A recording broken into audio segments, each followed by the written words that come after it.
Start with good morning, everyone.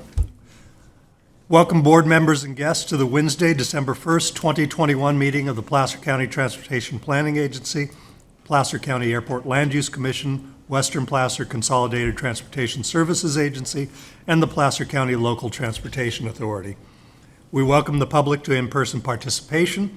In addition, remote conferencing participation is available to board members and the public pursuant to the provisions of Government Code Section 54953E due to the COVID-19 State of Emergency Proclamation and recommendations for social distancing. Public comment. There will be multiple opportunities throughout this meeting for public comment. After I open an item for public comment, those joining us by webinar can signal they wish to speak by clicking the raised hand button on the middle bottom of the Zoom webinar window. If you're joining over the phone, you can press *9. Pctpa staff will call out individuals one by one who've indicated that they wish to speak. For those joining us in person, you're welcome to come to the podium. We ask that anyone making a public comment state their name and city of residence. You will then have a maximum of 3 minutes to speak, and we'll notify you when your 3 minutes are up. If you experience technical difficulties and are unable to provide public comment during the meeting, please email your comments to Solvi Sable, our clerk, at ssabol@pctpa.net. Sorry. There we go. Board action. Because this meeting is being conducted via teleconference, all votes will be roll call votes. Board members, we ask that you state your name prior to making a motion or a second for the record. Once an item has been moved and seconded, I'll request the clerk call the roll. Thank you. And Brian, would you please lead us in the flag salute? I pledge allegiance to the flag of the United States of America and to the republic for which it stands, one nation, under God, indivisible, with liberty and justice for all.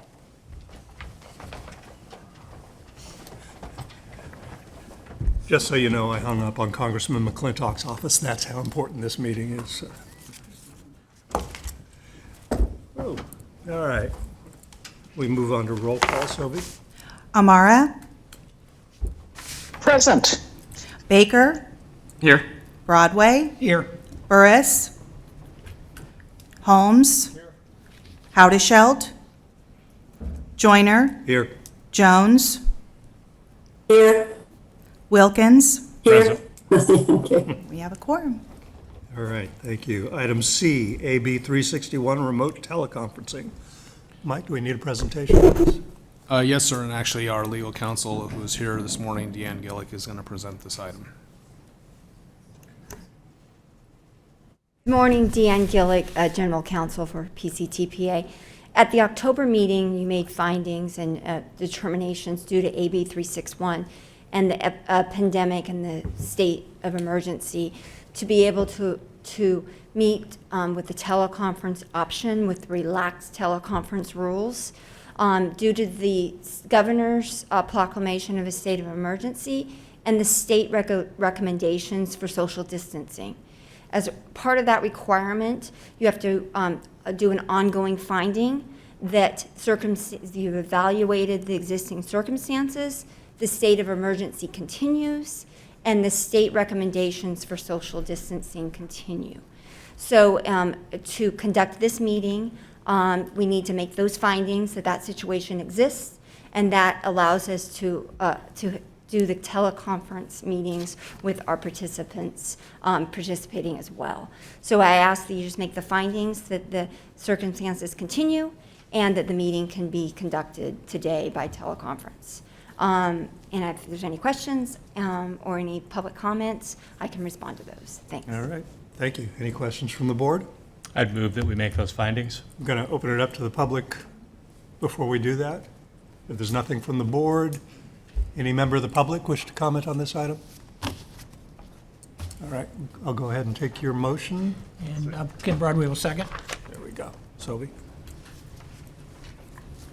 Amara, Yes. Baker, Aye. Broadway, Yes. Burris, Holmes, Howdeshelt, Joyner, Yes. Jones, Yes. Wilkins. Yes. Motion passes. Thank you. We move on to item D, approval of action minutes, October 27th, 2021. Any changes or discussion? Any member of the public wish to comment on this? If not, I'll accept a motion. Broadway, move approval. I have a motion and a second. Selby? Amara. Baker. Aye. Broadway. Yes. Holmes. Yes. Joyner. Yes. Jones. Yes. Wilkins. Yes. Motion passes. Thank you. Agenda review. Anyone have a desire to change anything on today's agenda? Mike? Mr. Chair, we have a last-minute text change to consent agenda item G7, and Aaron Hoyt on our staff is going to explain that slight change. Okay, yeah, I can explain it. So on item G7, as Mike indicated in your consent calendar, this item is the Town of Loomis Local Transportation Fund claim for fiscal year 21-22. And I should note that there is a typographical error in there.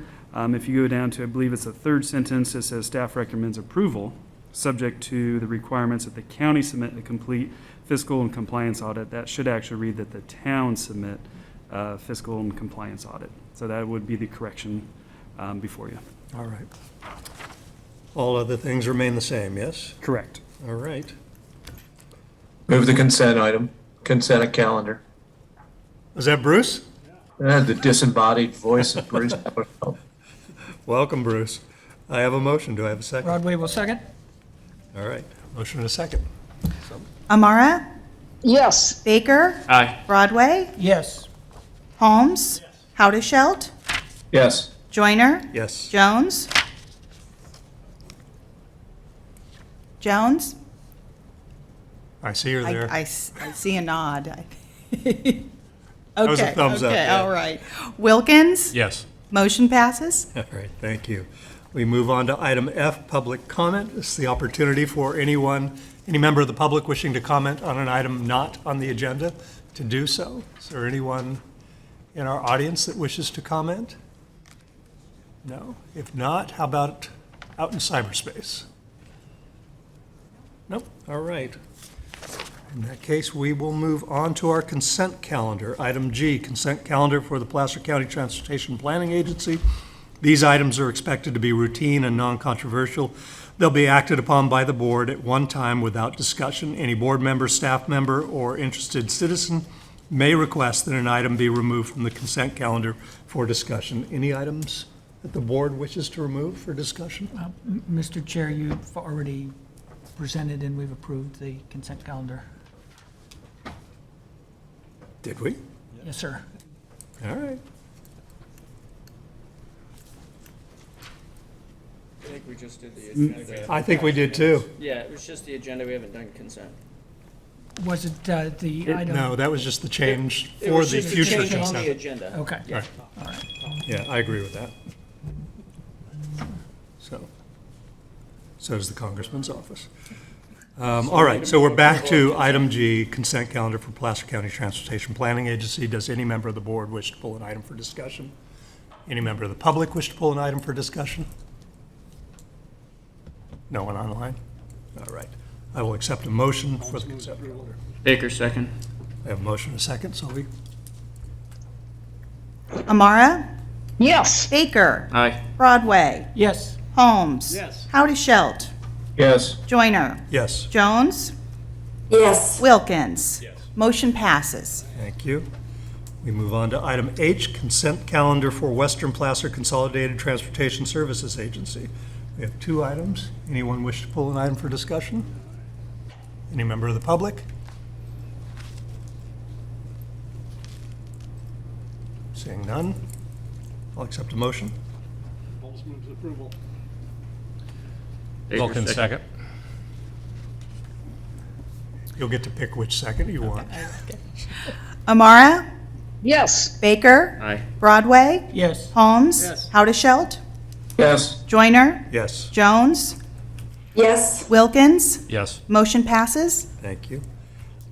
We move on to item I, 9 a.m. public hearing, City of Auburn General Plan 1992 to 2012 and the City Municipal Code, Section 159, zoning consistency determination. Mr. Melko. Good morning. There's an extensive staff report and a number of attachments, and so we have a PowerPoint that summarizes all of that in about 12 slides. So, as noted, we're looking at a determination of consistency today on the Auburn General Plan and the City Municipal Code, Section 159 zoning. This particular zoning section deals with the airport properties. So, for the benefit of the public, role of the Airport Land Use Commission is to adopt and maintain airport land use compatibility plans. We're also responsible for reviewing changes to plans, zoning, and of course, regulations within the airport influence area.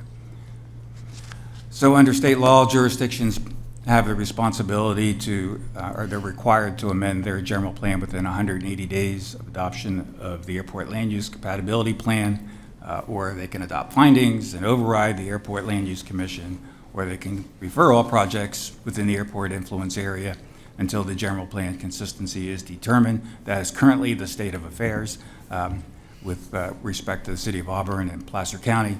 Just a reminder, this board in October determined the Lincoln general plan consistent, so that they are now doing the project reviews.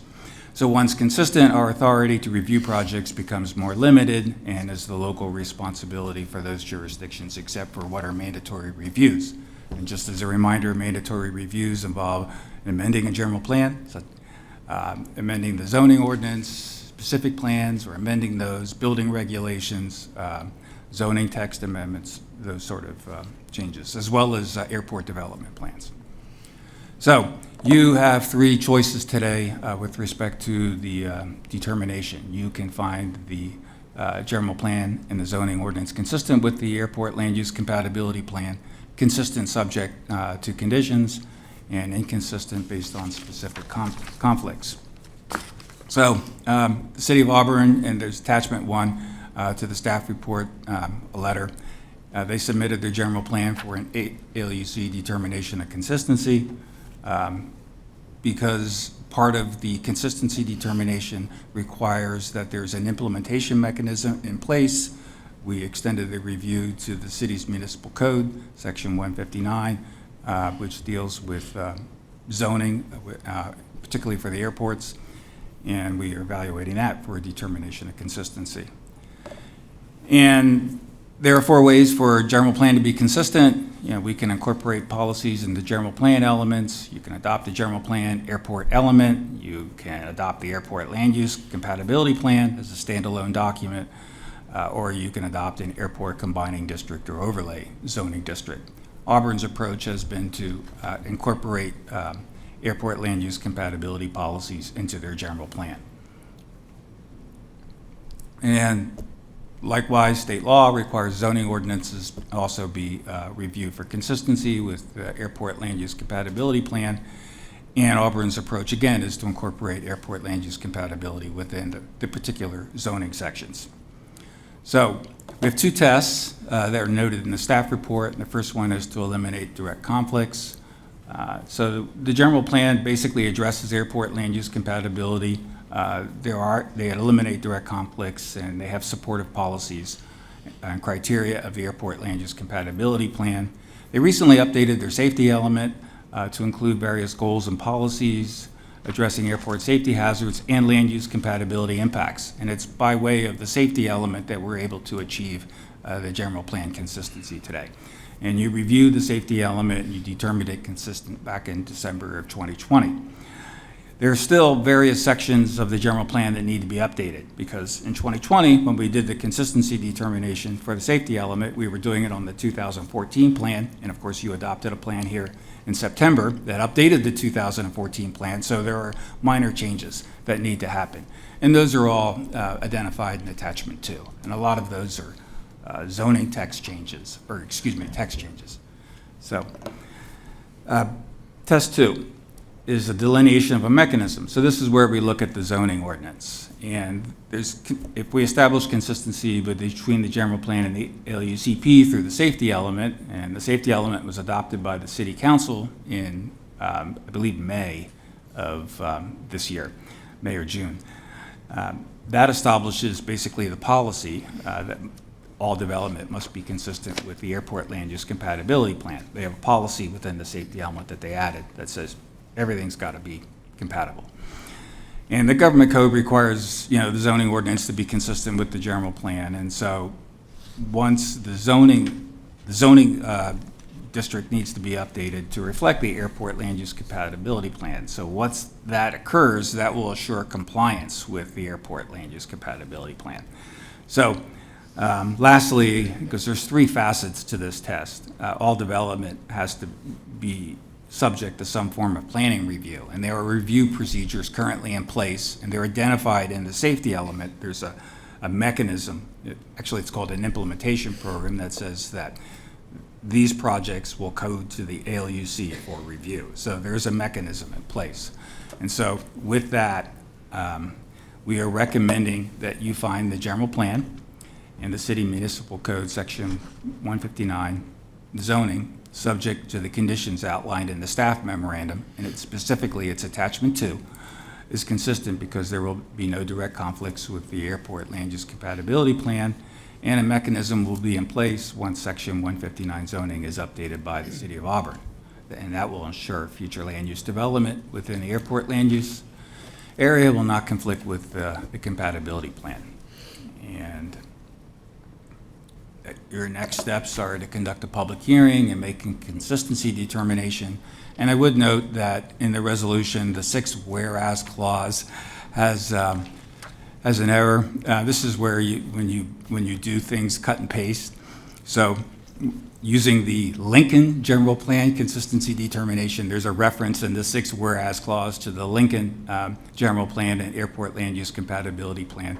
We'll correct that to indicate Auburn. That's the first page. That won't prevent you from signing the resolution because that's on the 2nd page.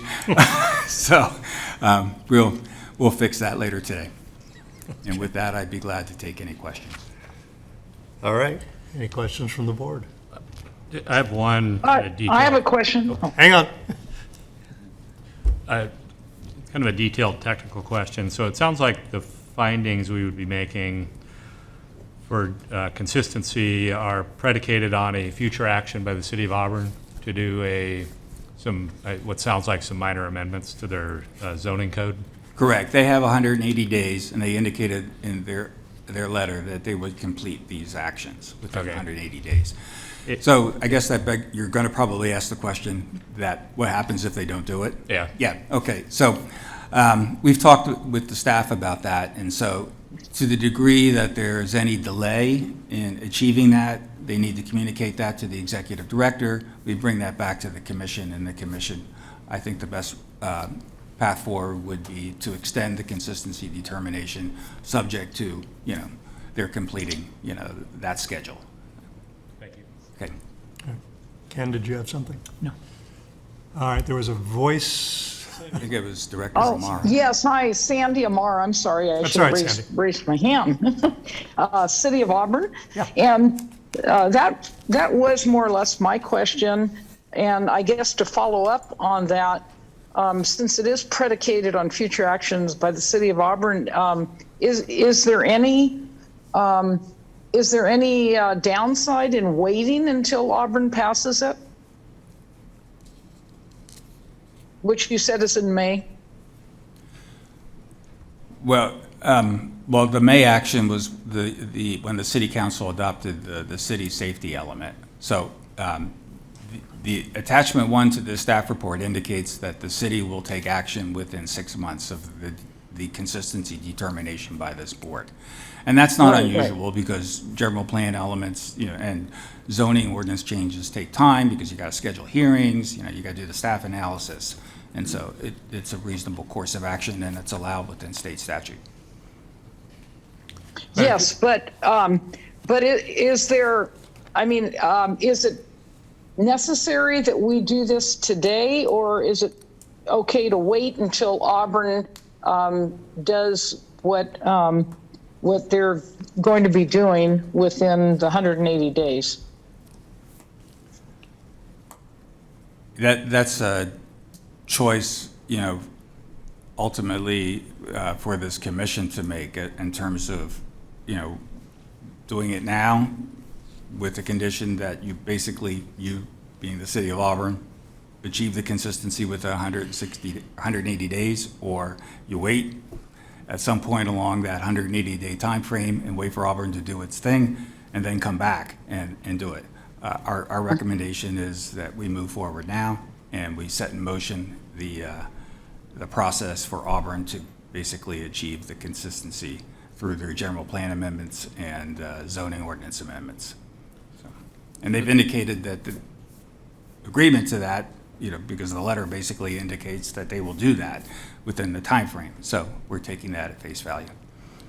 Right. Okay. And then you answered, what was your quick answer for if it doesn't pass in Auburn, then what happens?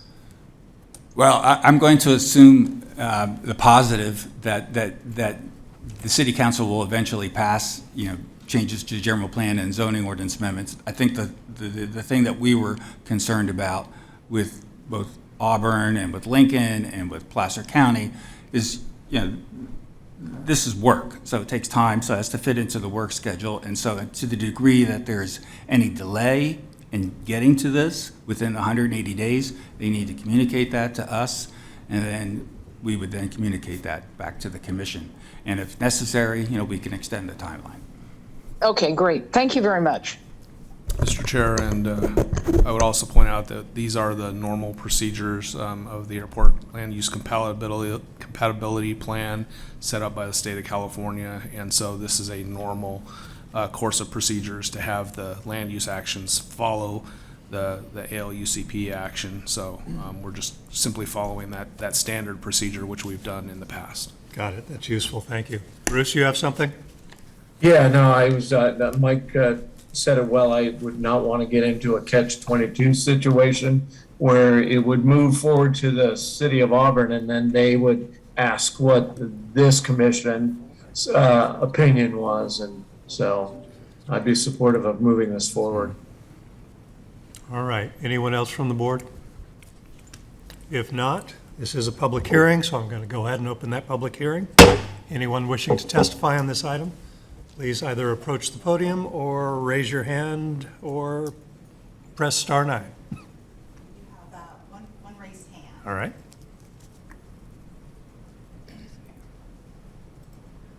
Jonathan Wright, you are free to speak. Okay, thank you very much. Jonathan Wright, City of Auburn, Economic and Planning Manager. Thank you very much for the opportunity to speak today. We are aware of the obligations, having talked with staff at the Placer County Transportation Planning Agency prior to this hearing, and also know that the obligations and outcomes of the adoption will help us move our plans for the Auburn Airport forward. So it is important for us to do that. Staff has already initiated building some capacity with our organization here to ensure that that can be completed within 180 days. And I would like to thank Dave Milko and his staff at the Placer County Transportation Agency for all their great work on this project. I know this has been difficult dealing with a, well, let's just say a more senior general plan. And we are in agreement with the findings and recommendations put forward. Thank you. Thank you, Jonathan. Anyone else? If not, I will close the public hearing, bring it back up here for action. Anyone wish to make a motion? Mr. Chair, I will move that the ALUC find the City of Auburn General Plan 1992 through 2012 and the City Municipal Code Section 159 zoning consistent with the ALUCP, subject to the conditions outlined. Sandy Amara, I'll second that. All right, I have a motion and a second. Sully? Amara. Yes. Baker. Aye. Broadway. Yes. Holmes. Howdeshelt. Yes. Joyner. Yes. Jones. Yes. Wilkins. Yes. Motion passes. Thank you. We move on to item J. Public hearing, Placer County General Plan and Zoning Ordinance Section 17.52.030, Aircraft Overflight and Combining District Consistency Determination. Mr. Milko. Okay, so this is the same sort of drill with respect to the Placer County General Plan and the zoning ordinance, as we just did for Auburn and the previous month for Lincoln. So we have the general plan and the zoning ordinance. It's section 1752030, basically the aircraft overflight and combining district. So once again, for the public, purpose of the ALUC is to adopt an airport land use compatibility plan and, of course, review changes around the airport, particularly zoning and regulations near airports. State law, once again, requires that jurisdictions are required to amend their general plan within 180 days. Or they can adopt findings and override the Airport Land Use Commission, or they can refer all projects within the airport influence area until the general plan consistency is determined. That's the state of affairs with Placer County. So we see all of those projects that come in within the airport influence area of Lincoln and Auburn and Blue Canyon Airport. And so once the consistency is achieved, they will our responsibility becomes more limited, and they will undertake the bulk of the reviews, except for mandatory reviews. So you have 3 potential determinations. You can find it consistent, you can find it consistent subject to conditions, or you can find it inconsistent based on specific conflicts. County submitted their general plan policy document for an ALUC determination of consistency. Likewise, they submitted the county's zoning ordinance section that specifically relates to aircraft overflight and combining district. And I will note that having such a combining district makes this particular consistency determination overall easier because they already have the mechanism in place. It's just various text amendments within that zoning ordinance section that need to be updated. So, there's 4 ways for a general plan to be consistent. Bottom line is the county's approach is to amend the applicable general plan elements to address airport land use compatibility, and they did this recently with the health and safety element, which I believe the Board of Supervisors adopted here in November. So that action is taken, and so the policies within that plan that address airport land use compatibility is a good thing because it's now in place. Likewise, state law requires the zoning ordinance be consistent with the airport land use compatibility plan, and the county's approach is to amend the existing overflight and combining district to address airport land use compatibility. So the general plan policies, they address airport land use compatibility, they eliminate direct conflicts, they have supportive policies with respect to the airport land use compatibility plan. They recently updated the health and safety element, which includes goals and policies addressing safety hazards and land use compatibility impacts. They also have a referral mechanism within, with respect to implementation programs that require projects be referred to the Airport Land Use Commission. You all determined the safety element consistent back in May, and as I noted that in the staff report that the County Board of Supervisors approved that safety element here in November. Notwithstanding that, there's still various sections of the general plan that need to be amended. Those are reflected in Attachment 2. And if you look at Attachment 2, you'll note that most of those are various text amendment changes and references to airports and outdated language with respect to a CLUP. A CLUP is a comprehensive land use plan. That's old, obsolete language. Now it's all ALUCP, Airport Land Use Compatibility Plan. And believe me, there are people that are sticklers on this type of stuff. So it's good to have everything updated so that it reflects modern language. Test number 2, delineation of a mechanism. Well, it's important to people, right? Words matter. Yep. So here, once again, the consistency between the general plan and the ALUCP is achieved through their health and safety element, and the Board of Supervisors adopted that, so that becomes the policy basis with respect that all development must be consistent with the compatibility plan. The government code requires the zoning ordinance to be consistent with the general plan, and the county has already an aircraft overflight and combining district. It just needs to be updated with respect to the text amendments. And also, if you look at the map, which I think is a part of Attachment 2, the airport influence area for Auburn expands. And so because of that, the county will have to undertake or rezoning of parcels to have those parcels overlaid with the airport overflight and combining district. So that's an action that will need to occur within the next 180 days. Once that's in place, that will provide the mechanism to assure compliance and implement the airport land use compatibility plan. As third facet of this second test is, all development subject to various planning reviews, and there are implementation procedures in the health and safety element that basically refer projects to the Airport Land Use Commission for review. So we are recommending that you find the general plan and the zoning ordinance for the aircraft overflight and combining district, subject to the conditions outlined in attachment 2, is consistent, because there will not be any conflict with the LUCP. A mechanism will be in place once the aircraft overflight and combining district is amended. So once again, this is a future type of action, so it's predicated. And once that's in place, it will ensure future land use development around Auburn Airport, Blue Canyon Airport, and Lincoln Airport will not conflict with the airport land use compatibility plan. Once again, conduct a public hearing, make a consistency determination. And because this is a consistency determination, I'm also consistent in my error with respect to the resolution. So the resolution, the 6th whereas clause should refer to both Auburn and Lincoln regional airport influence areas, LUCPs, and not the Lincoln General Plan. So we'll make that correction. So I'd be glad to take any questions before you open the public hearing. All right, questions or comments from the board? David, could you go back a couple slides? Sure. On your available actions? Keep going back. Okay. Keep going. Okay. Keep going. Keep going. All right, so let's see here. I think you got to go back one more. More? There Okay. was, I think there was you'd stated there was an action, and I think it said refer, but I think you meant defer.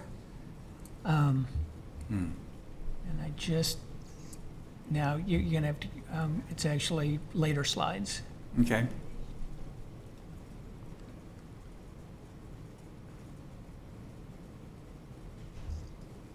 I think you had mentioned that there were, I think, 3 actions that they could take.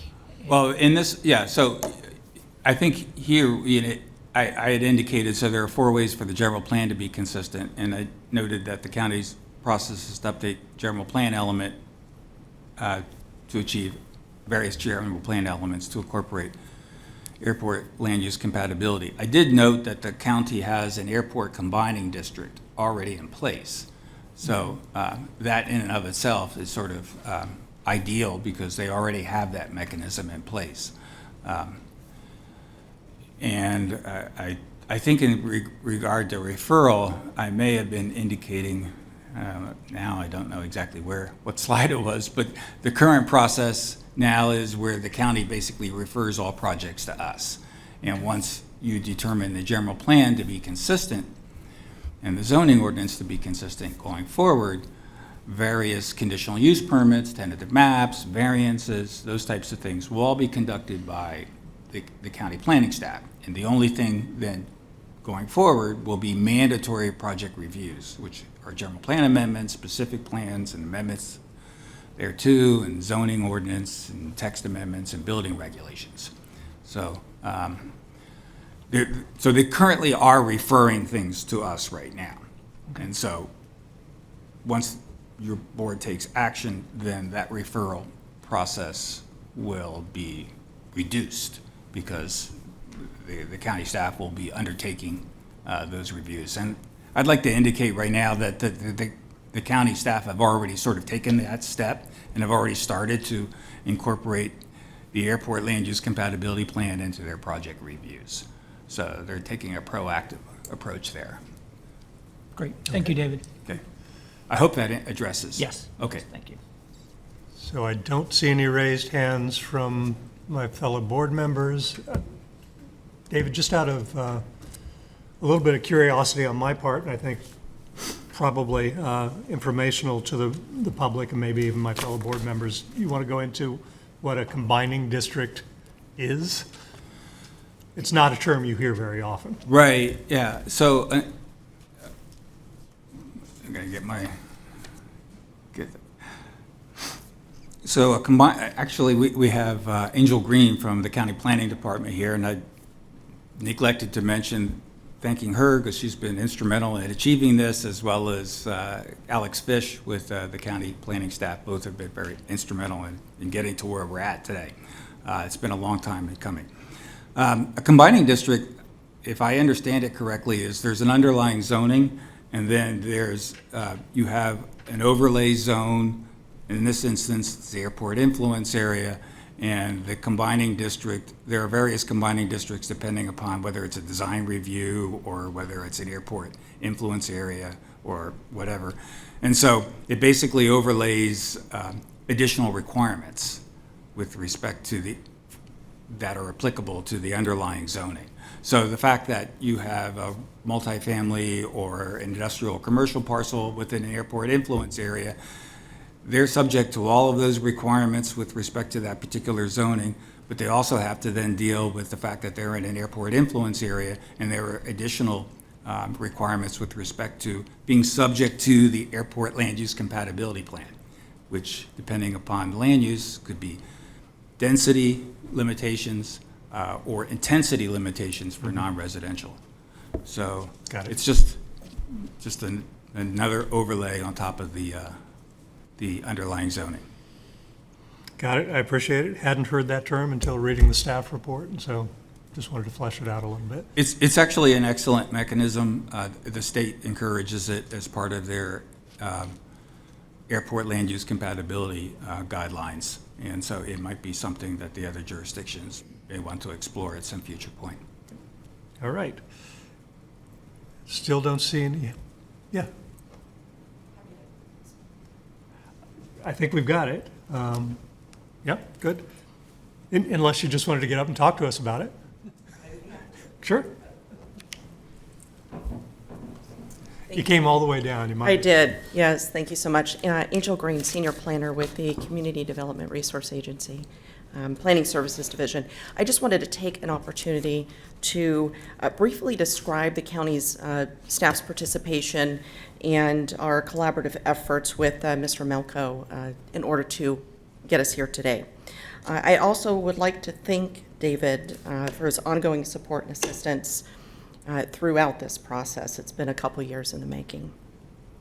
County staff from our Community Development Resource Agencies, both Housing and Planning Services Division, we met with Mr. Melko early in the process to discuss the county's approach to updating both the housing and health and safety element updates necessary to align not just with current state law, but then also to align with the airport land use. So I think we want this under public comment, or sorry, under the public hearing. So I'm going to go ahead and open the public hearing and let you make your, no.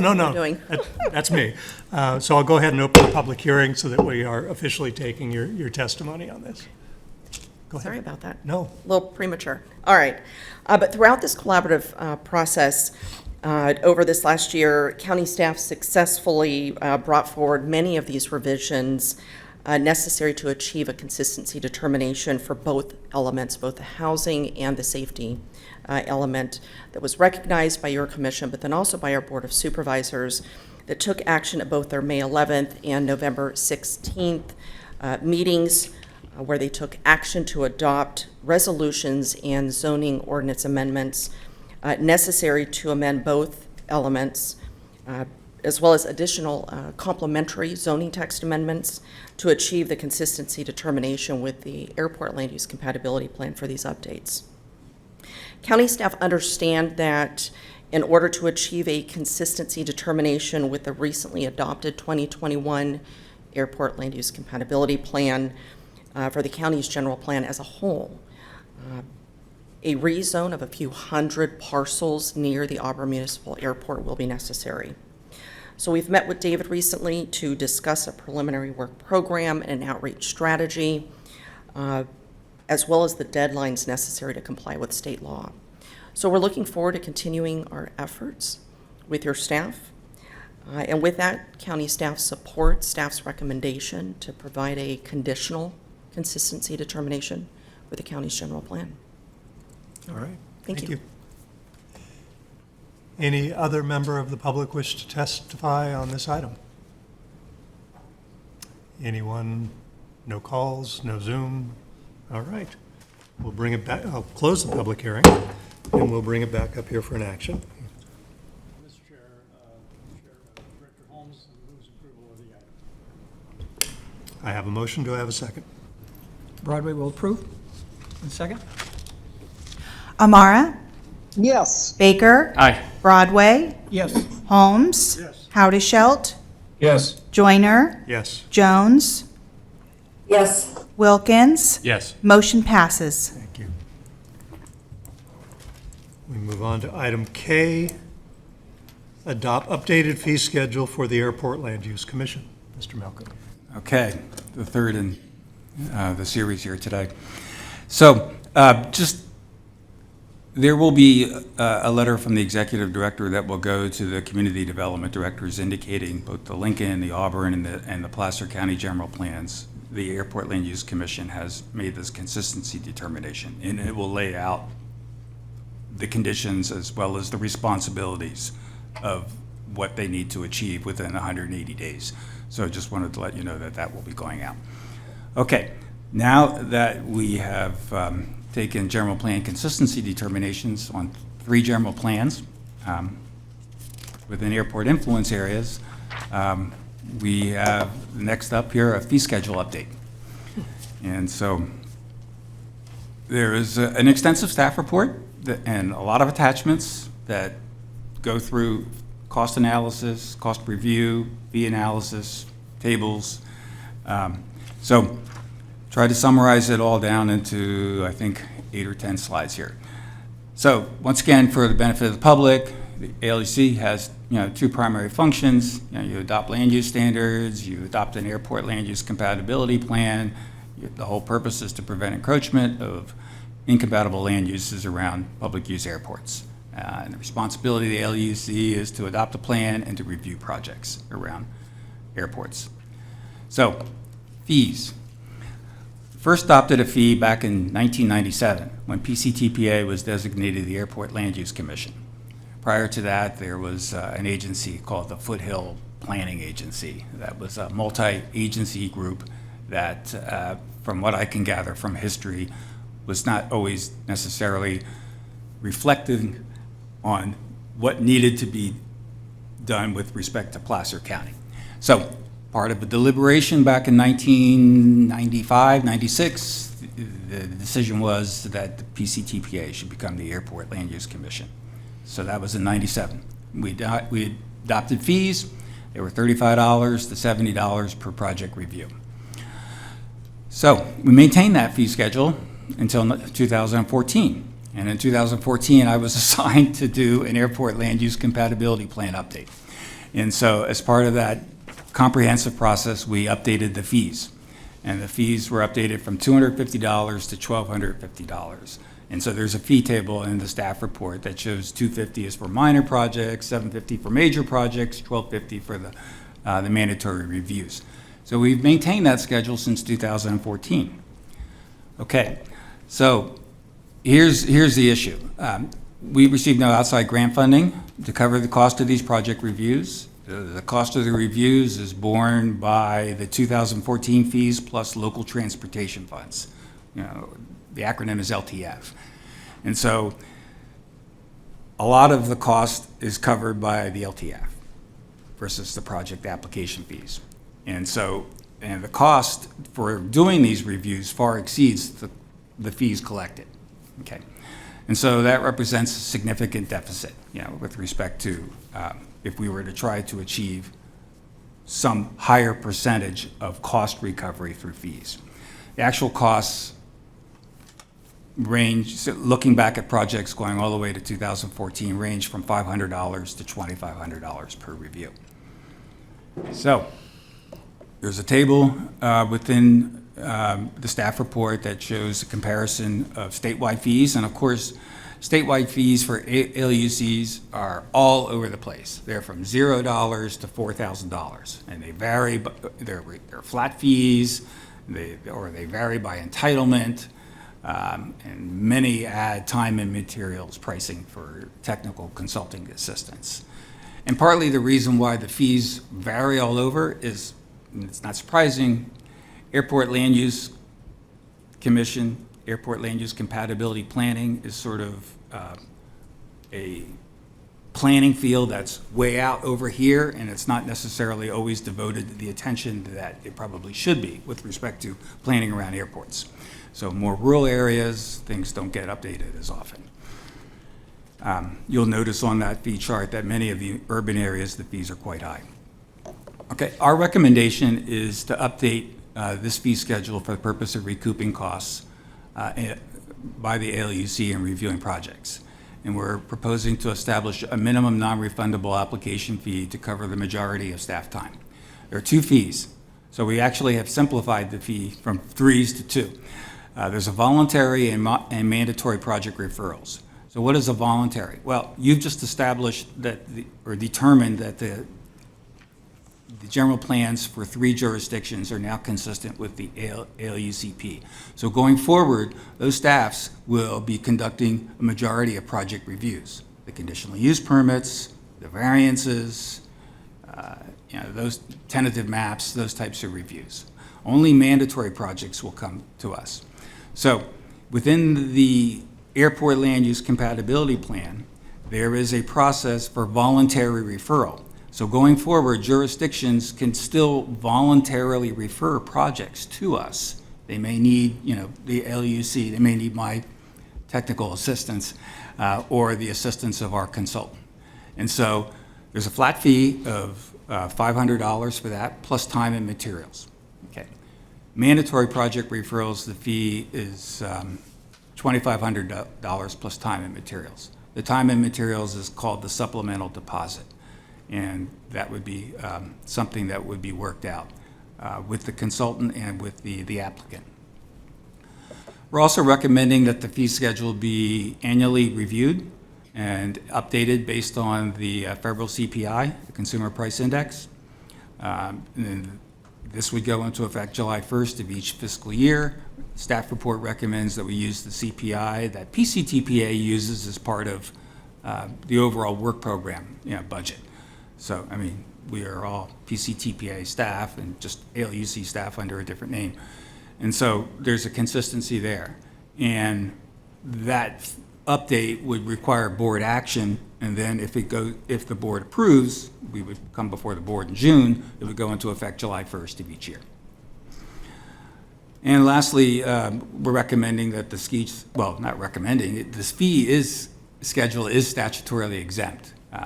There's a particular section within CEQA that it does fees, fares, tolls don't meet the definition of a project.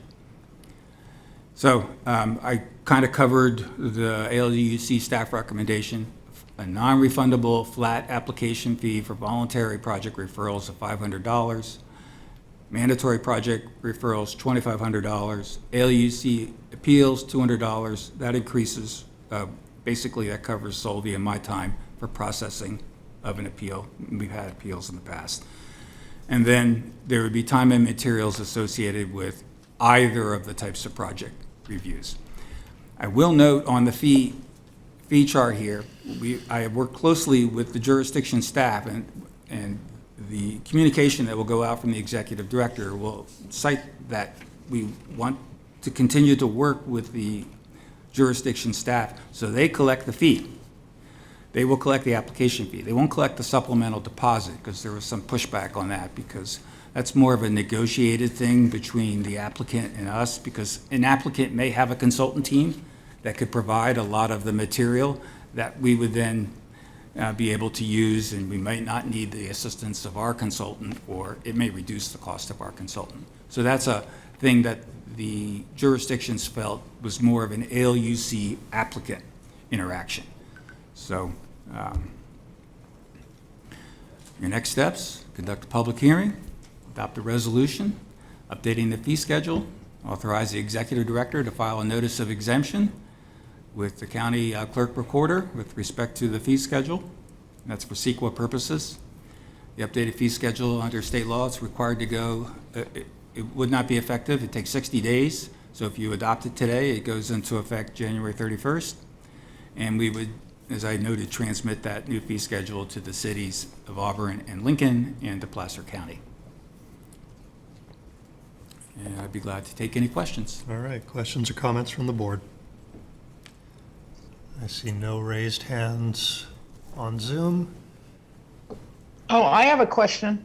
Okay, go ahead, I'm Sandy. sorry, Sandy Amara, sorry. So how much is it going up? Is the voluntary going up and the mandatory? I'll start with the mandatory. The mandatory, it's a 100% increase. It's going from $1,250 to $2,500. So it's a big increase, right? But that you have to remember that the $1,250 fee was defined back in 2014, and there's been more reviews. It's just more extensive time devoted, and so the $2,500 is a good estimate for mandatory reviews. The voluntary is actually a hybrid of the previous minor and major projects. What we found over time was that the minor projects cost more and the major projects cost less, and they sort of meet. And so the $500 fee is sort of a compromise between the two previous fees. So to some people, it will be a cost reduction. To others, it'll be a cost increase, depending upon how their project was classified by the jurisdiction. So it's a blend. Okay, thank you. Anyone else? Seeing none, I'll go ahead and open the public hearing. Anyone wishing to testify on this item, please either approach the podium, raise your hand on Zoom, or press *9. Seeing none, close the public hearing, and chair is open to a motion. Howard moves. Do I have a second? Broadway will second. I have a motion and a second. Sully? Amara? Yes. Baker? Aye. Broadway? Yes. Holmes? Yes. Howdeshelt? Yes. Joyner? Yes. Jones? Yes. Wilkins? Yes. Motion passes. All right, thank you. Item L, 2022 Regional Transportation Improvement Program, RTIP adoption. Mr. Carter.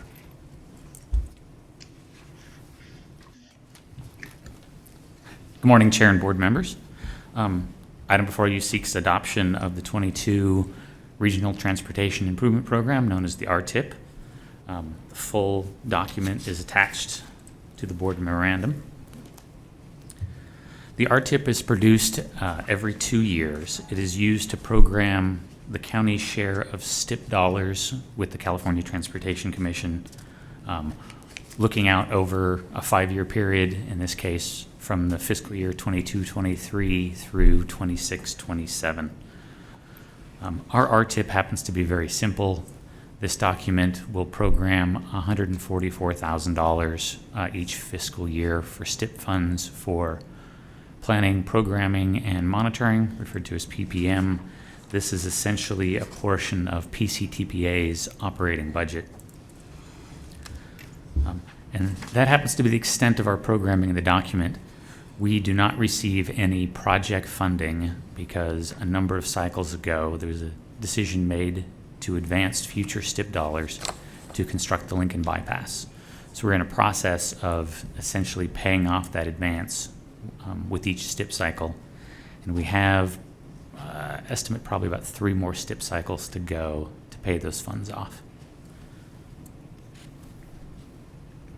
So in addition to programming STIP funding, the CTC has also asked us to provide a discussion of priority interregional highway, intercity rail projects, and potential projects for a pilot highways to boulevards program. You may recall I brought this to you at the October meeting for a discussion and to get feedback prior to bringing you the RTIP for adoption. So in the October meeting, the identified interregional highway projects were reconstruction of the 8065 interchange, widening and operational improvements to State Route 65 from Galleria to Lincoln Boulevard. Also funding needed for a feasibility analysis for managed lanes on A80 from the county line to State Route 65 interchange, and also improvements on State Route 89 and 267 designed to support transit service in the Resort Triangle. In terms of intercity rail priorities, 2 projects were identified, one being the third track extension for the Capitol Corridor train between Roseville and Sacramento, and also feasibility studies for expanded passenger rail on the Capitol Corridor up to Tahoe, Reno, Sparks area. The last area noted in October was potential locations for a pilot Highways to Boulevard program. As discussed in October, that project is not really well defined. They're talking about a pilot. They spoke to things like removing freeways and turning them into conventional highways, which isn't really applicable in Placer County, but they also spoke about how conventional highways can separate communities and looking at alternative mode facilities to help reconnect those. Based on that, we identified constructing continuous bicycle and pedestrian lanes on Highway 49 within the city of Auburn, basically from Lincoln Way through Dry Creek. I think as you're all aware, we do have a project that takes care of some of that need, but not all of it. And so this is kind of highlighting the fact that there's a larger section that needs those facilities. The other recommendation, or the other projects, we're looking at adding bicycle and pedestrian overcrossings where the state highways have divided communities. What I identified in the October meeting were locations on I-80 at Kirby Way and Rockland Road, Sierra College. And I also identified State Route 69 near Blue Oaks and Galleria. At that meeting, there were comments from the board with the desire to add State Route 49 locations near Bell and Palm, so those have been added to the RTIP.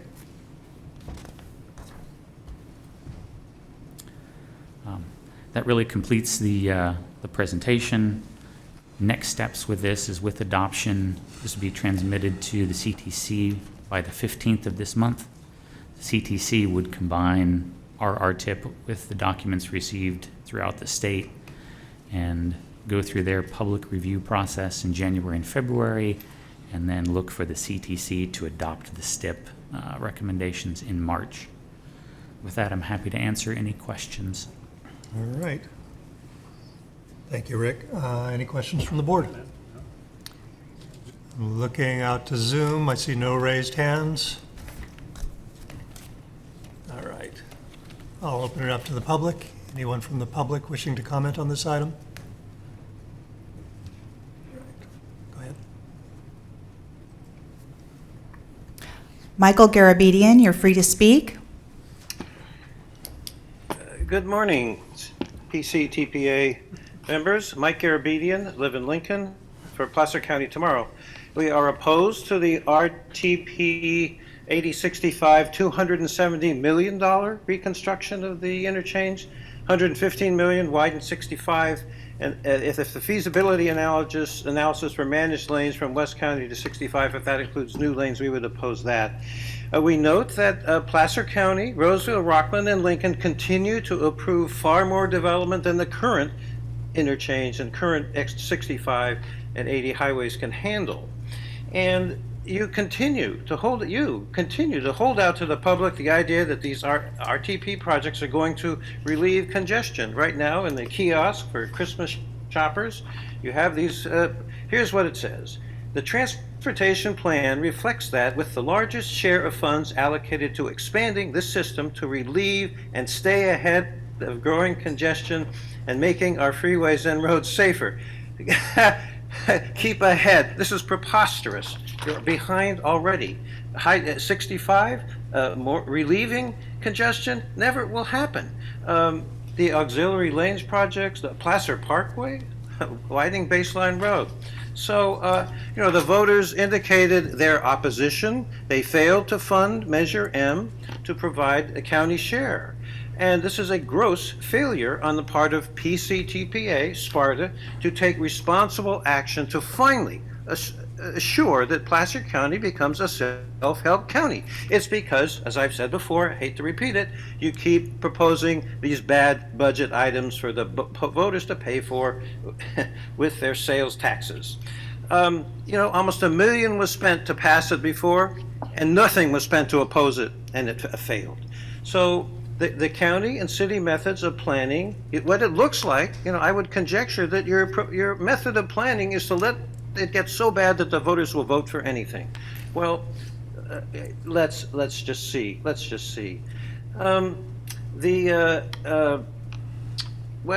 think that really covers it. There are just a variety of issues that we could go in detail, and I hope it doesn't come to that if this effort to get these projects continues, an irresponsible effort to get this back on the ballot. All right, thank you, Mr. We'll Garrett. oppose this RTP. We will oppose this at SACOG, oppose it at the Transportation Commission. We believe that it violates all of the programs and requirements in terms of vehicle miles traveled, greenhouse emissions, sprawl. Mike, I'm going to ask you to wrap it up. Agriculture, and so forth. Well, thank you for this opportunity, of course. You bet. Thanks. Anyone else wishing to testify, or wishing to speak on this item? We do have one more, all right. Peter Eklund, you're free to speak.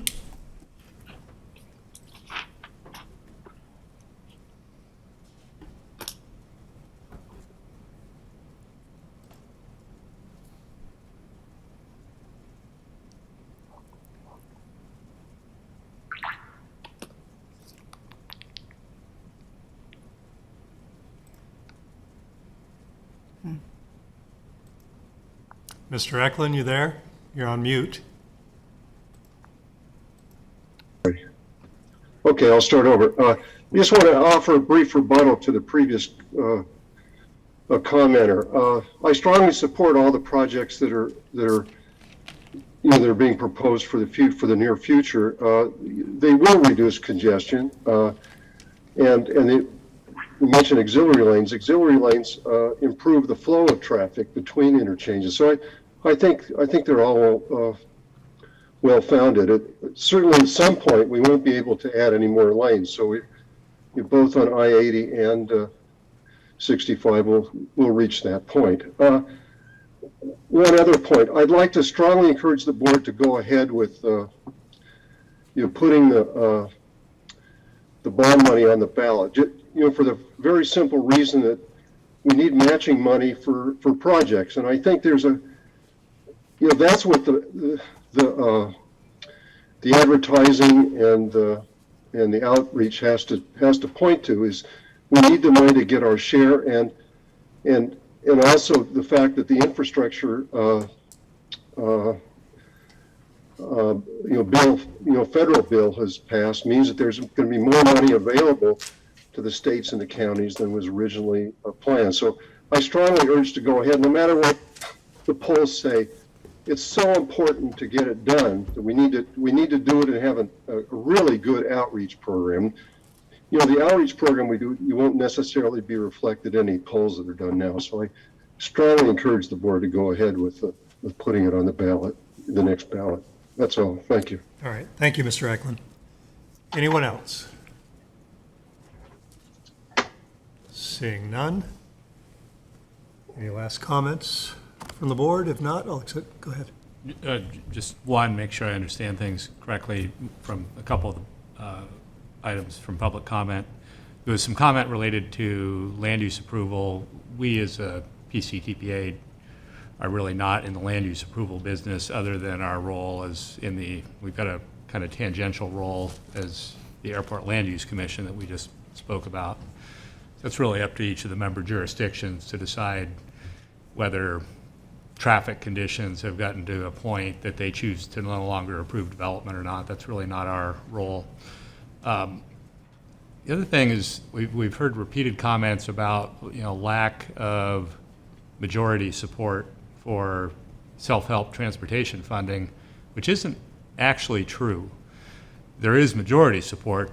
What we found is we don't necessarily have supermajority support. So while there may be 60+% that are in support of self-help, that's still not enough to get over the 2/3 threshold. So it's kind of a minor point, but I think it's an important one for us to recognize, in that I do think there is a majority of the population of Placer County that is supportive of self-help. There just isn't a supermajority. So, Agreed. All right. If there are no other comments or questions, I'll accept a motion. Mr. Chair, Holmes moves adoption of Resolution 2146, adopting the 2022 Regional Transportation Improvement Program for Placer County. Broadway will second. I have a motion, a second. Amara? Yes. Baker? Aye. Broadway? Yes. Burris? Yes. Holmes? Yes. Howdeshelt? Yes. Joyner? Yes. Jones? Yes. Wilkins? yes. Motion passes unanimously. Item M, consideration of Resolution 2154, approving a line of credit of emergency funding needs of the Placer County Transportation Planning Agency. Mr. Lucan. Thank you, Mr. Chair, members of the board. The item before you today, which I don't have a PowerPoint, but just a verbal presentation, is to authorize the executive director to execute a line of credit in the amount of $830,000 for emergency cash flow purposes. The reason, well, some background on this. This has been included in your overall work plan for the last 2 years. We found that in difficult times, when we have to use our existing contingency for cash flow, which we've done, you know, probably throughout the history of the agency, that puts us potentially in a precarious position if we were to need that cash for emergency purposes. And so we have been working on trying to execute a line of credit, which is not something that a special district typically does. Cities and counties have the ability to borrow through various mechanisms, which we do not.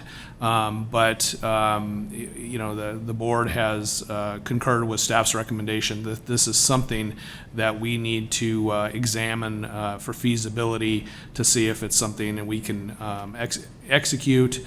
And can also afford in terms of its use if need be. We had initially worked with our existing bank, Umpqua, to execute this line of credit. The fees for utilizing our existing bank were very high in the origination costs, if you will. We then, in accordance with our procurement rules, took a look at another local bank and entered into discussions with First Northern Bank and found that it was, in fact, affordable at approximately $3,000 per year to execute this, and only use it during emergency needs. And that's a very important aspect of this, is that we are not going to use this on a regular basis. That was something we initially explored, but it would be very costly in terms of interest on a regular basis. But to have this available, the other thing that's happened is that this went from maybe a nice to have item to where there are some changes that may be ongoing with the state in terms of providing revenue to our agency, where this could turn into, in the very near future, a requirement that we have this, because we don't have those other dollars for cash flow purposes. So our recommendation to you is to adopt this resolution. This would allow us to complete an application with First Northern Bank to execute documents necessary for this. And then we would, in terms of the overall work plan process, we would include an examination every year of whether we should continue this expenditure or not. And again, it's kind of necessitated by current things that are ongoing with the state of California in terms of revenue. So we thought it would be prudent to kind of come back to you every year and say, well, do we need this thing or not? Because there is a cost associated with that. We do have in the audience this morning Carol Garcia and Steve Martinez with First Northern Bank. They're here to answer any particular questions you have. Otherwise, I'll conclude my report and be happy to answer any questions that you have. All right, thank you, Mike. Any questions from the board? I read, no, makes sense. Looking out to Zoom, I see no raised hands. Good. So it sounds like this would basically be used, so I know Pctpa does a lot of project development work where oftentimes you're using state funds to pay consultants to do project development work. The state reimbursement process can sometimes be slow. I'm assuming that's really the bulk of what's driving this. Yeah, and so so if there was a time at which we were waiting an extensive period for, say, Caltrans to reimburse us, and something extraordinary came up, we wouldn't want to be in a position where we'd have to go to our bank and try to execute an emergency loan, which could be very costly, and timing could be problematic. So this is kind of thinking ahead in case something were to happen. And if we change to needing to use this on a regular basis, we would come back to you with a kind of a policy recommendation for that. Okay, and I think if it's within that context, this makes sense. Obviously, it's something to keep an eye on, that we don't slip into a habit of funding operating expenses through a line of credit, because we're not kind of watching the bottom line close enough. But I'm confident that that won't happen. Right. Absolutely. All right. Last chance for the board. Any questions? Seeing none, I'll open it to the public. Any member of the public wishing to comment on this item? We have none. Go ahead and take a motion. Mr. Director Holmes will move adoption of Resolution 21-54, authorizing the agency to obtain an $830,000 line of credit for emergency cash flow purposes, and authorizing the executive director and legal counsel to review, negotiate, and execute loan documents for said line of credit. Broadway will second. I have a motion second. Sylvie? Amara, Yes. Baker, Aye. Broadway, Yes. Burris, Yes. Holmes. Yes. Howdesheld, Yes. Joyner, Yes. Jones, Yes. Wilkins. Yes. Motion passes unanimously. Thank you. Item N, selection of chair and vice chair for 2022. Mr. Lucan. Yes, this item N is a regular item typically on our December agenda, where the board selects a chair and vice chair for the upcoming year. And we have a rotation procedure that has been used for many years in regards to that. And the rotation, if you will, brings us to the town of Loomis in terms of their turn, if you will, to be the chair, and then the county would be the vice chair. The board has never deviated from that procedure, but it could if it so chose. But staff's recommending that you follow that procedure for rotation, and recommends Loomis and the county be the chair and vice chair. All right, very good. Any questions or comments from the board? The only question is, the county position as vice chair would come down to either Supervisor Jones or myself. I don't know if I haven't had a chance to talk to Supervisor Jones about her desire to be the vice chair. Looking to you, Suzanne, if that's something that you want to do, I'd be glad to do it. I'm comfortable in the position, but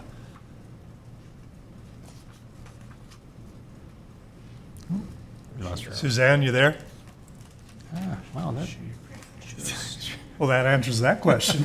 Sounds like she's going to be the vice chair. Yeah. Okay, well, I think she's coming down there, Jim. Coming down there. The door's going to fly open at any moment. So actually, that's interesting. How does that process work? Is it determined here based on one of the seats, or is that negotiated at the county? Typically, it's negotiated at the county. The county is the only one typically in that position because it could be either member, so. Okay. Interesting. All right, well, sort it out. Okay. Okay. So Well, there she is. You're back, Suzanne. Sorry about that. I'm having bad internet connections. It keeps dropping. I'm in Monterey at a conference, and so I'm having to depend on the hotel's internet connection. So catch me up. Jim is just discussing the county rotating into the vice chair's seat and how the two of you will sort that out, whether you have an interest in that seat or whether he will be taking that seat. And I don't know that it's something we need to discuss publicly today, but it is, unless you would like to. Well, I'd just soon get it over with. All right. So we don't have to, but it's up to you, Supervisor Jones, your feeling on that. If you prefer to be the vice chair, that'll be fine with me. I'm glad to do it otherwise. Okay, I'll step up. There you go. You'll step up. Yes, Okay. I'll step up and All take right. the position. Okay, all right. Thank you. Thank you. I'm here for you, though. All right? Okay, Jim, I'll be leaning on you. All right. Thanks, Suzanne. I'll open it up to the public. Anyone wish to comment on this item? If not, I'll accept a motion. I'd like to move. Motion moves the recommendation. Would you like a second? Assuming the recommendation is that Brian Baker will be the chair. Correct. And that Susan Susan Jones will be the vice chair, I'd be happy to second that. There you go. All right. We have a motion and a second. Here we go. Amara. Yes. Baker. Aye. Broadway. Yes. Burris. Yes. Holmes. Yes. Howdeshelt. Yes. Joyner. Yes. Jones. Yes. Wilkins. Yes. Motion passes unanimously. Thank you. Well, congratulations. Yeah, congratulations to both of you. I am very much looking forward to actually doing this. All right, with that, we move on to the Executive Director's Report. Mr. Luker. Thank you. Yes, just very quickly, my report, and I'm going to cede a greater portion of my report as we have kind of an impromptu opportunity to hear from our state lobbyist in terms of the impact of the upcoming state surplus on transportation and some other pertinent items that we thought would be better to bring to you today as opposed to waiting until January. But just very quickly, a couple items. We talked a lot today about our funding strategy and polling. We do have a poll that is actually on the street right now in the cities of Lincoln, Rockland, and Roseville as per board direction.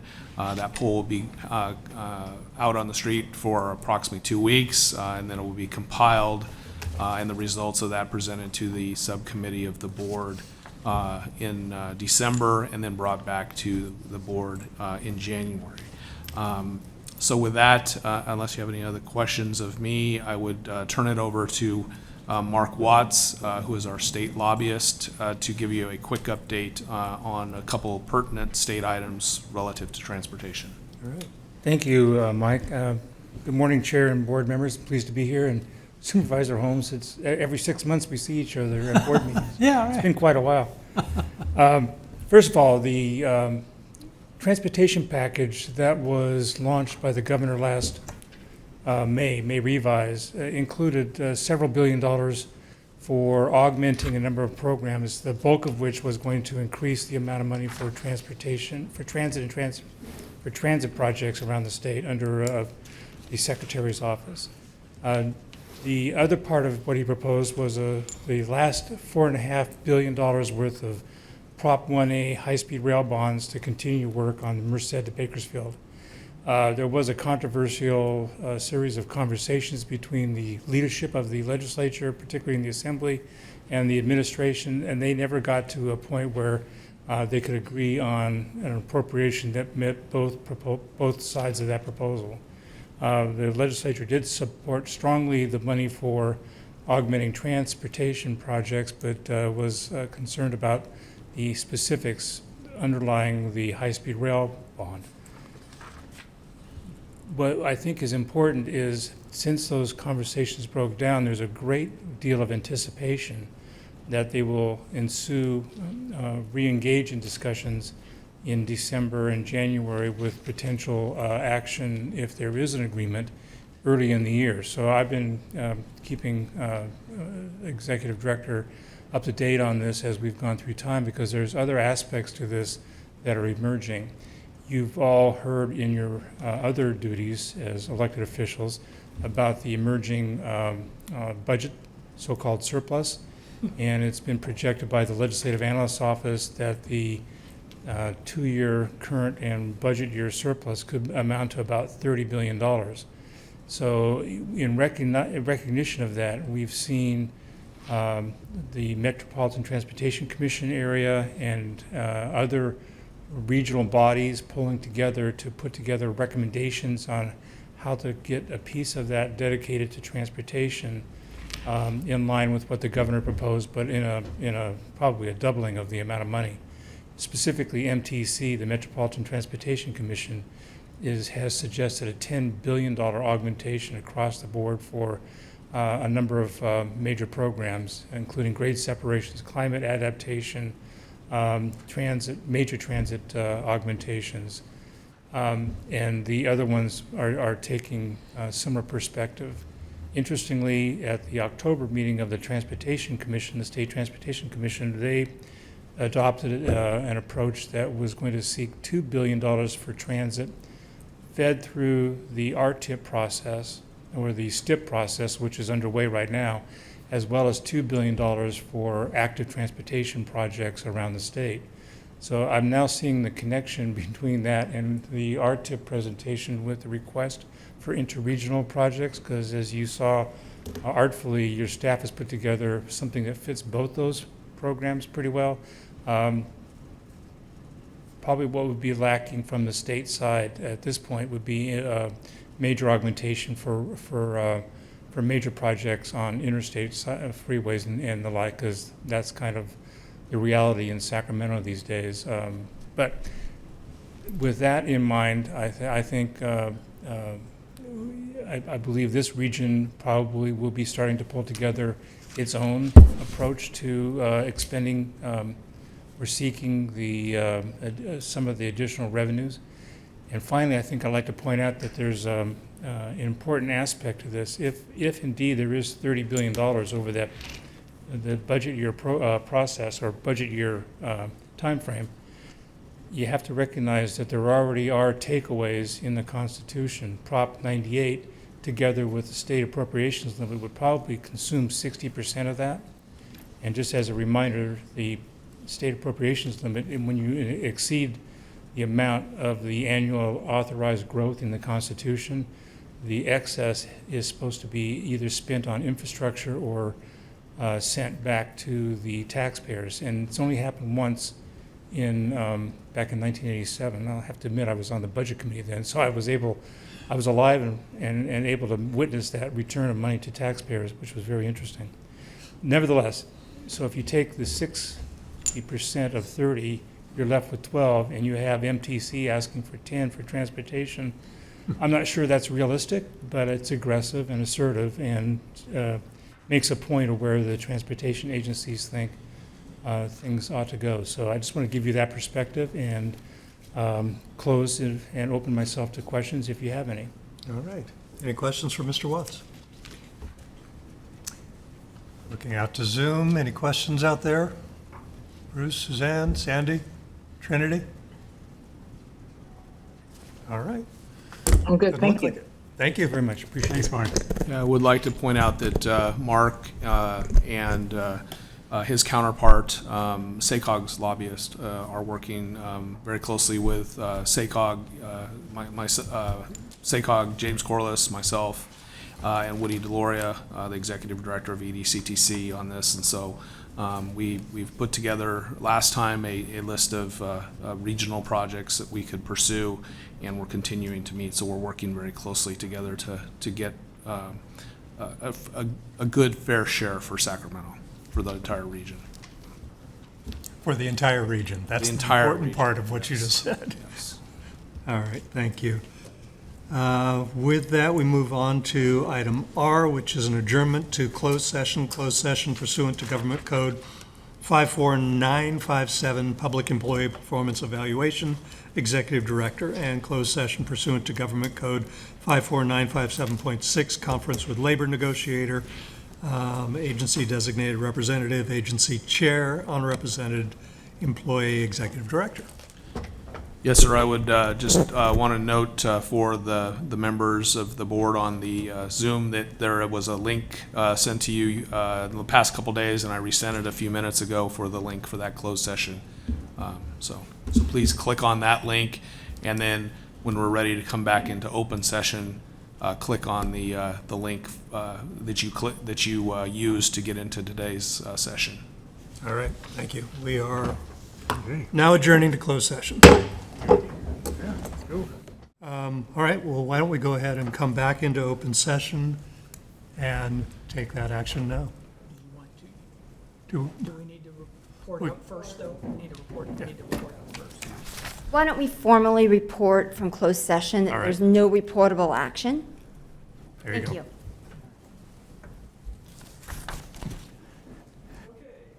Let's see, I'm going to back up through some slides here, and I'm going to try to go through it at a brisk pace. So as we do on a every other month basis now, when we're reporting our traffic volumes return to normal, these are a focus on traffic volumes on our local state highways, the local area state highways in South Placer as well as in the Resort Triangle area.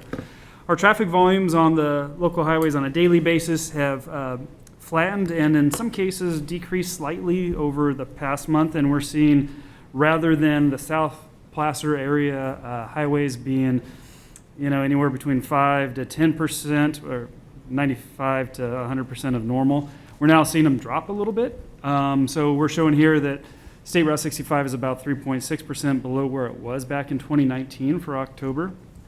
I have a feeling, looking through some of the data, that may not necessarily be the case because there are some issues, technical issues with the detectors on State Route 65 that are leading to a little bit lower traffic volumes. I think any of us who've driven that highway in any recent time knows that it's still congested any time of the day. So I think it's just a glitch in the data, but it's data we have to work with. Interstate 80, though, has gone from roughly 90% of normal to more about 95% of normal. So we are seeing traffic volumes on I-80 trend up a little bit in the South Placer area, which it's since we've been reporting on this, is somewhere hovered right around 90% of normal. There are some differences also within the Resort Triangle area on State Route 89 and State Route 267. Issues also persist with the data on State Route 267, so that's why we're not reporting any data for the month of October on State Route 67. Typically, we're seeing maybe 9,000 vehicles, 10,000 vehicles on that. The data was reporting about 25,000. I don't think that was the case. I'll look to Dan to confirm that, but I don't think that was the case. So, moral of, or the kind of the high-level summary is we're still hovering really close to where we were back in 2019 before the pandemic started, absent, traditional travel to our colleges as well as to our commuter locations in downtown Sacramento. This chart highlights where we are and where traffic's gone over the course of the last almost 2 years. We can see the big dip in April when the first stay-at-home order was instituted, and it's trended upwards since then, and we've continued really just to kind of flatline as we've got out to October of 2021. State Route 65, moving over there, looking at more of a daily basis on how the traffic trends across the daily hours here. We can see on the left-hand side, southbound State Route 65 is trending a little bit lower. Again, this may be because of our traffic, the counter issues on State Route 65, and so that's really, I think, influencing that. So, I'm not sure that we'd want to commit these numbers to anything besides noting that there's some anomalies. But in the northbound direction, traffic volumes look good.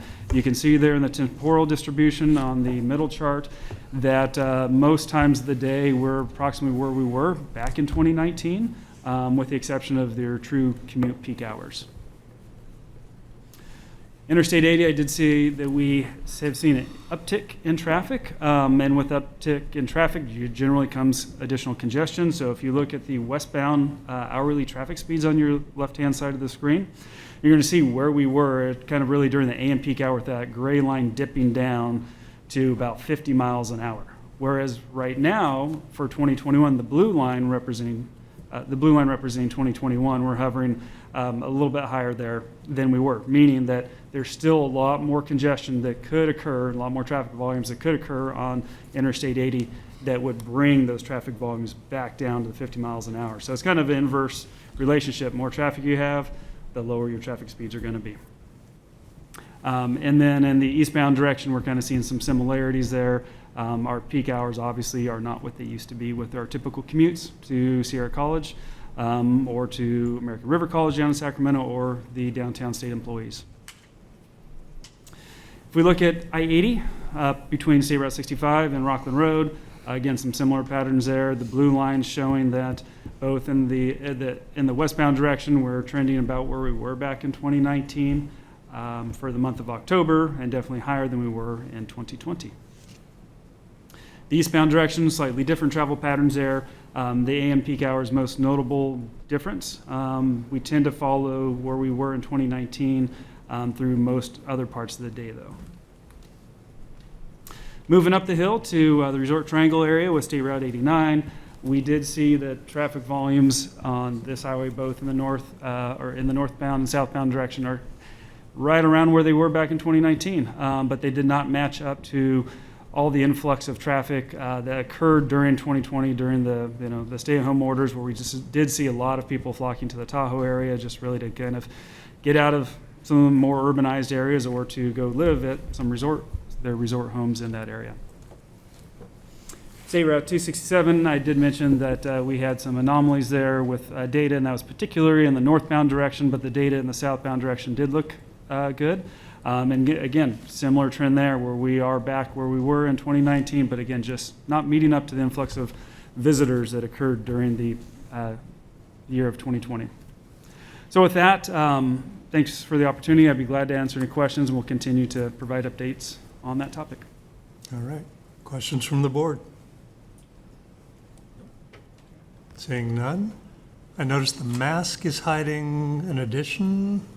Little facial hair now? Just There you something to go. keep me Yeah, warm. hadn't seen that before. All right, thank you for that report out. We move on now to the item S1, Executive Director Employment Agreement Amendment. Potential action to approve an amendment to the Executive Director's compensation and benefits. If you'd like to go ahead and give a summary of what we discussed in closed session, that would be Yeah, great. the board in closed session recommended a favorable evaluation and recommended a 5% salary increase for the executive director, with his existing benefits remaining the same. For clarification, his existing salary is $2,009,138. So a 5% increase would be $223,778 as a base salary, if the commission would like to make a motion and act on that item. All right. And Mike, I think the general consensus was keep on doing what you're doing. You're doing a great job, and the priorities remain the same and suit the board's desires very, very well. Well, thank you very much. And as we discussed in closed session, I do a great job because I have a great staff, and so they make things a lot easier for me to get things done and to do well, and for this agency to do well because of their very, very hard work. Yeah, they do make you look good. They do. Any questions or direction from the board? If not, I guess we actually probably ought to open this to the public as well. Yes? Mr. Chairman? The public can comment. I think I omitted to extend his contract for a For a period two-year of 1 year. term through December of 2023. Yes, thank you. Thank you. Bruce, go ahead. Yeah, thank you, Mr. Chairman. I would just want to underscore your comments, and that, my observation and with any organization, having gone through the unusual and challenging times that we've gone through over the last 18 months, with staff turnovers, whatever organization, what really for me defines leadership is mentorship. And Mike Lucan with his existing staff, the previous staff, really, and with us as board members, really mentors us, is an excellent listener, and pretty, I'm trying to figure out the right word to say, a fierce advocate for our area. And so that's why I'm supportive of what we have before us in the way of compensation. All right, thank you, Bruce. Anyone else? If not, I'll open it up to the public. Any member of the public wishing to comment?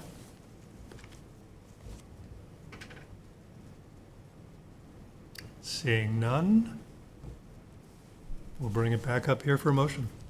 Mr. Chair, I'll make a motion to provide a 5% salary increase for an approximate annual salary of $223,778, along with a one-year extension for a total of a two-year agreement through 2023.